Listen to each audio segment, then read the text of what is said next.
Bonjour à tous, j'espère que vous allez bien. En tout cas, que le Seigneur vous bénisse encore aujourd'hui. Je remets cette journée entre tes mains, Seigneur. Je te prie de bénir chacun de ceux qui reçoivent ta parole aujourd'hui. Tous ceux qui cherchent ta vérité. Tous ceux qui cherchent ta présence, Seigneur mon Dieu. En esprit, en vérité, Seigneur. Je te prie de nous aider encore une fois à avancer dans tes voies. De nous donner ta sagesse, ton amour, ta douceur. Et toutes ces valeurs que tu nous as données, Seigneur, pour pouvoir appliquer cet amour en vérité, Seigneur. Je te prie aussi de consoler encore une fois ce matin ceux qui sont affligés, ceux qui sont attristés. Je te prie de poser ta main, Seigneur mon Dieu, sur chacun de ceux qui ont leur corps éprouvé et meurtri.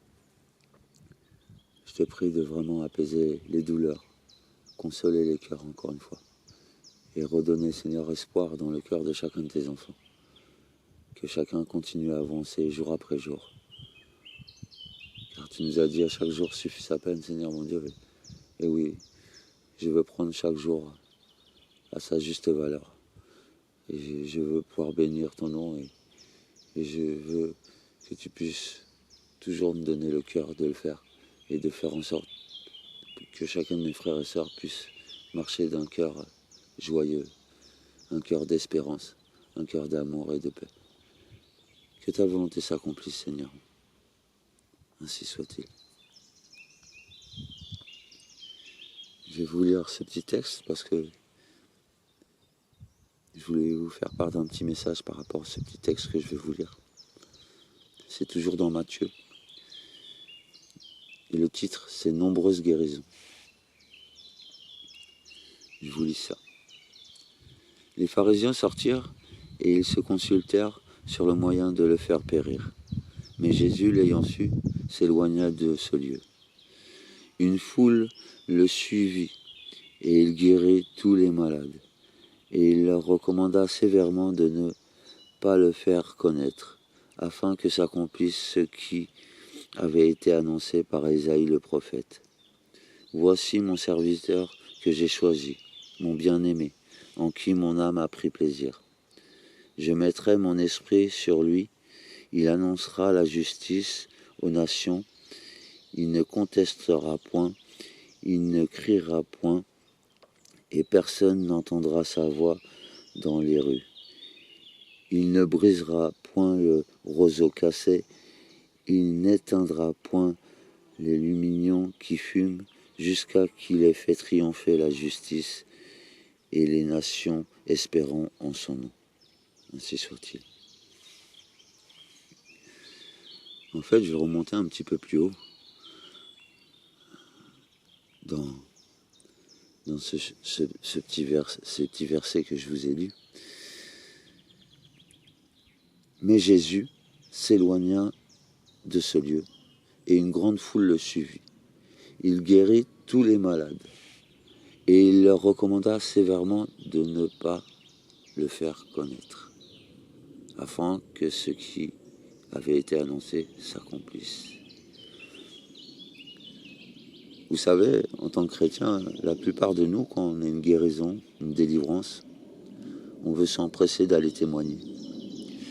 Mais la vérité, c'est que la plupart de ceux qui viennent témoigner, c'est pour recevoir la gloire humaine sur eux. Très peu viennent réellement honorer celui qui les a guéris, celui qui les a sauvés. Beaucoup aiment témoigner pour prendre toute la gloire qui est due juste à Jésus. Il y aura des moments où peut-être que le Seigneur va vous guérir, ou va vous restaurer votre situation, ou va agir quoi que ce soit pour vous, en tout cas. Mais ce moment où ce jour arrivera, je prie que le Seigneur vous donne sagesse, de ne pas courir trop vite à vouloir annoncer. Oui, il faut glorifier le Seigneur. Mais il y a des fois, il faut garder ce que le Seigneur fait pour nous. Pour nous. Et dans la fin des versets que je vous ai lus, il dit bien, il ne criera point, il ne brisera point le roseau cassé, il n'éteindra point le lumignon qui fume, jusqu'à que la justice ait triomphé. Des temps arrivent où,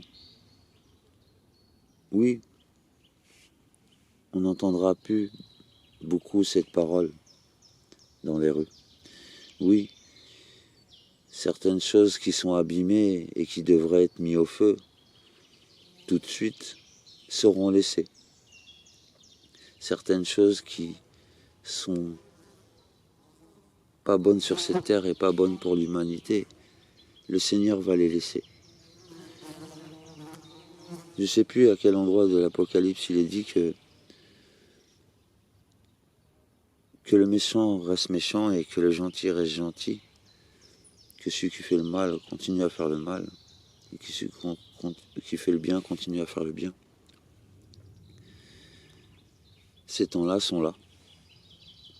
Certains persévèrent à vouloir faire le mal, à vouloir être iniquites. Et on ne sait pas qui y a dans les églises, on ne sait pas qui y a réellement aux commandes de ces églises. La seule conviction que j'ai, c'est que le Saint-Esprit nous guide et nous conduit. En tout cas, qu'il vous donne sagesse pour chacune des choses qu'il fera pour vous, pour que vous ne puissiez pas aller vous dévoiler devant l'ennemi. Car l'ennemi attend que ça. L'ennemi attend le faux pas pour pouvoir briser ce que le Seigneur a fait. Et c'est pour ça que le Seigneur savait très bien à ce moment-là. Il a dit et recommandé sévèrement à tous ceux qu'il avait guéris de ne pas le faire connaître. La gloire est à Jésus, oui. Honorer Jésus pour sa délivrance, oui. Mais encore une fois, on ne va pas témoigner pour notre propre gloire. Et c'est dangereux de faire ça parce que vous ne savez pas dans qui vous mettez ces paroles. En tout cas, que le Seigneur vous donne chacun de la sagesse et encore de l'amour et du pardon. Et qui m'en donne aussi, moi qui vous parle, parce que je ne suis pas exempt de toutes ces choses. On sera tous confrontés à comment on a réagi encore une fois. Mais en tout cas, que le Seigneur vraiment vous donne la sagesse, et il me la donne aussi. De faire attention à ne pas parler trop, à ne pas dévoiler tout ce que le Seigneur fait pour vous.